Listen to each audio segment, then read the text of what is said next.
জুনুদান গায়রাহা।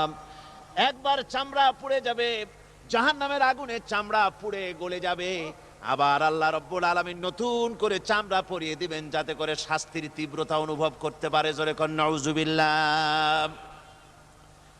আমার ভাইরা, জাহান্নামীরা ক্ষুধার যন্ত্রণায়, তৃষ্ণার যন্ত্রণায় আকাশের দিকে তাকায় থাকবে, উপরের দিকে তাকায় থাকবে, বলবে আহারে যদি একটু বৃষ্টি হতো, মেঘ হতো। হঠাৎ করে দেখবে যে উপরে কালো মেঘ হয়ে গেছে, মনে করবে যে এবার বুঝি বৃষ্টি হবে, পানি পান করব। মেঘ তারা দেখতে পেল, মেঘের ভিতর থেকে অল্পক্ষণের ভিতরে গরম পানি পড়বে, এমন গরম পুজ, এমন গরম রক্ত পড়বে যেগুলি পান করলে পরে সঙ্গে সঙ্গে পেটের নাড়ি ভুঁড়ি আর কলিজা পিছনের দরজা দিয়া সব বেরিয়ে যাবে। নাউজুবিল্লাহি মিন যালিক। আয় আল্লাহ, এই কঠিন অবস্থা থেকে তুমি আমাদেরকে হেফাজত করো। জোরে বলেন আমিন।